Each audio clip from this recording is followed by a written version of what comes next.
Hello everyone, welcome to The Rundown. Thanks to AGL. For all your energy needs, go to agl.com.au.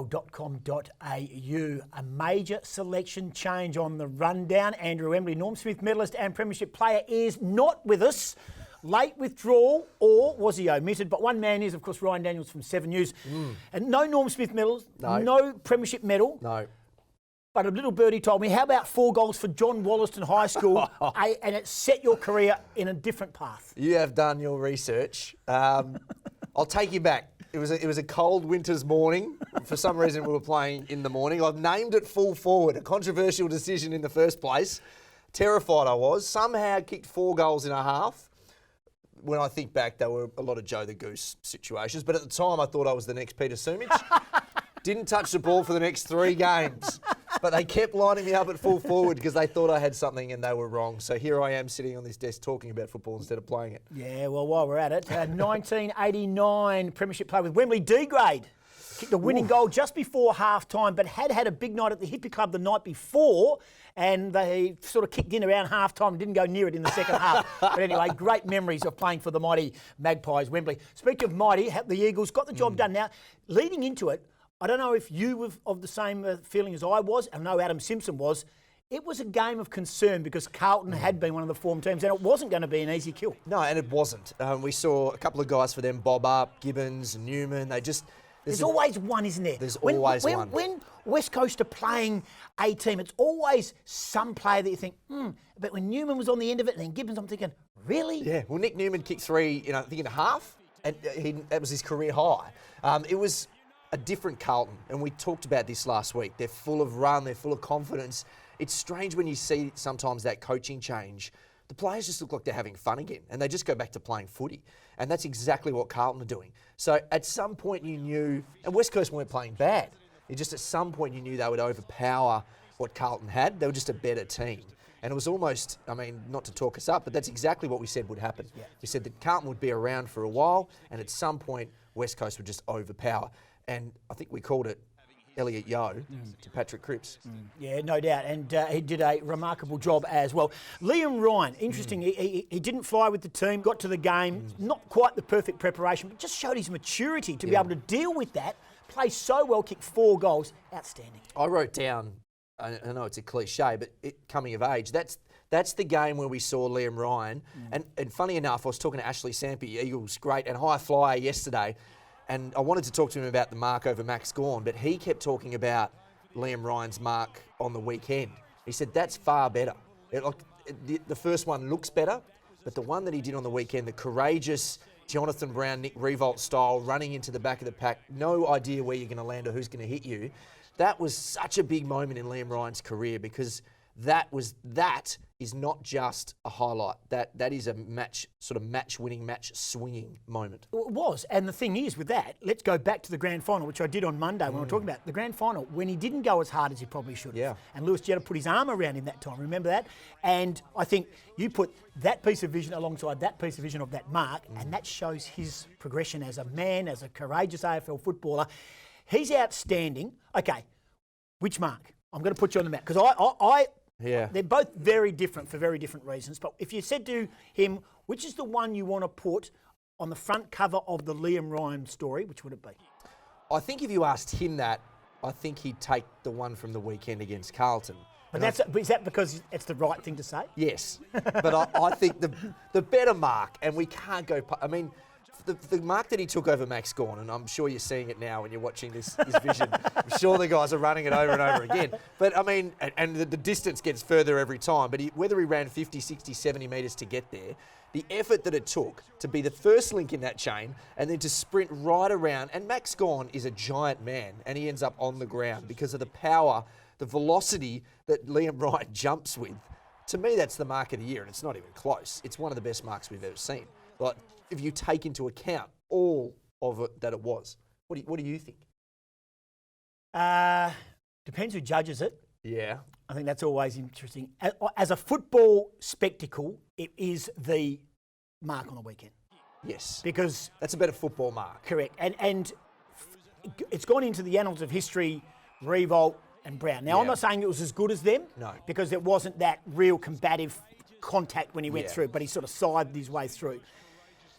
But for the boy that he is, for the player that he's become, I think that is so significant. And it goes back to all the conversation we've just had in regards to the making of the man, Liam Ryan. Well, and the week that he had, as you said, went to a funeral in Geraldton, had to arrive after the rest of the team. You know, that in his first couple of weeks, first couple of months, even first season, that could have thrown him off, but it didn't do that. One little question without notice, speaking of Sampi, we know he took that fantastic mark also against Melbourne. Sampi's incredible mark, I think it was in 2004. Is that better than anything Liam Ryan's done so far? And then will Liam Ryan at some point take a mark better than Sampi's? Well, it's interesting. Well, I think Sampi's is the better mark. Yes. I think just for what it was. Oh, it's phenomenal. It's unbelievable, phenomenal mark. No, because I think Liam Ryan will change his game. I think Liam Ryan will go from that sort of forward pocket, half forward, being able to sit on blokes' heads, to more of that run-through midfielder. I think he's developing such a big tank now that he will be absolutely be more of the bloke who's actually kicking it to someone down there. It could be a Rioli or it could be a Cameron. I disagree. I reckon any minute and any game in the next 1 to 2, and he has to do it within a couple of years because then the twitch fibres start fading a little bit and it's harder to get up. But it's within the next 2 years, Liam Ryan is going to take not just the best mark in Eagles history, but the best mark in AFL history. Wow. It'll happen. Last night at the banquet auction, of course, a massive crowd over there at Crown, over 900. Adam Simpson was up on stage. And I talked to him about percentage. I said, you don't care, the playing group probably doesn't care, but maybe the 900 fans care and we care. And I was watching the game against Carlton, giving up a couple of goals. What did you make of the percentage and where they're placed?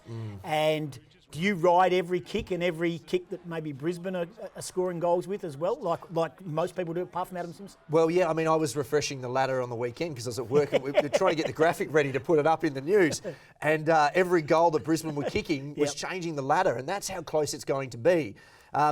Look, I've asked this question of a few people this week. How do you manage percentage? And Simpson keeps getting asked about it, and even he admitted at the end of the game he was a bit frustrated. They let a few late goals through. And that could be the difference. And not just the difference between second and third, but second and third means 2 home finals, means an easier path to a grand final, and then effectively an easier path to a premiership. Yeah. So every goal at this point in time matters so much. Alrighty, let's talk about the top 5. Top 4, should I say. The top 4, and there might be a 5th team as well. Well, I was going to say, that's a little slip there. What do you because got? What do you got? For me, it is a top 5. Is it really? At this point of year, I try to shrink who can win the flag. I've dropped Collingwood out of the list now. So I think, to me, Collingwood are gone. I think that the injuries have just been too much. And now they just pile up week after week. There's another star that goes down. So unfortunately for Collingwood, they're out. West Coast fans watching this are going, not unfortunately, good. To me, GWS is the 5th Beetle. I think they're right there. And I think with their star power, even if they finished 5th, they can still win the flag. So the way the top 4 will sit for me... But if they finish 5th, would it be fair to say they've got to travel every week into the finals? Well, they'll win. They'll play in Sydney that first week. So they'll host a team in Sydney, which will probably be Adelaide or Essendon or potentially Port. So you would back them in that game. Or Fremantle. Potentially Fremantle. Then they could... then they would have to travel after that. So it would get tough, and they haven't won a lot of games in Melbourne. For me, the top 4 will sit as Geelong. Why Geelong? We Because saw them last week. Well, they're still going to finish first, though, because they've done enough. Can they beat Brisbane? That is a crucial game. In the context of the way the finals are built, it is monstrous. Because obviously if Geelong lose another one and West Coast win all their games, top spot is suddenly available. If Brisbane can beat Geelong but then lose to Richmond, that throws chaos. If West Coast lose to Richmond, win their other 2 games, it's chaos. Richmond play Brisbane and West Coast.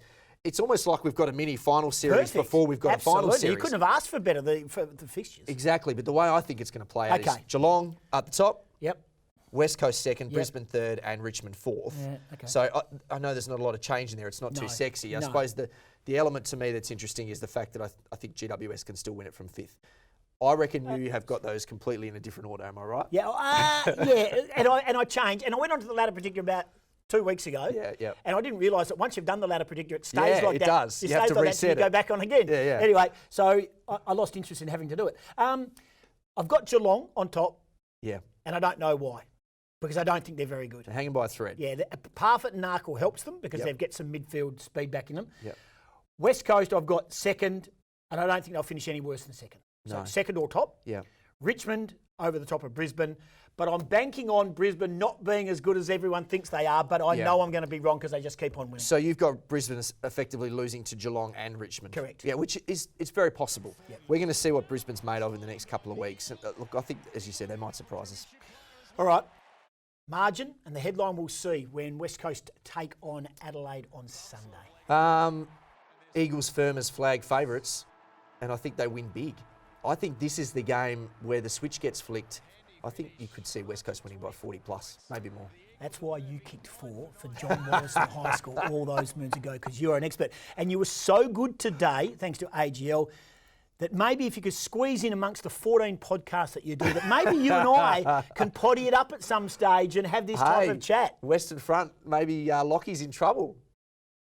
No, he's definitely safe. Andrew Embley, has anyone seen Andrew Embley? Hey, good on you, Ryan. Nice work by you, and thanks to the team as well. That has been the rundown. It is a massive weekend of football for the West Coast Eagles. Get out and see them. They're at Optus Stadium on Sunday afternoon against the Crows. We'll catch you next week.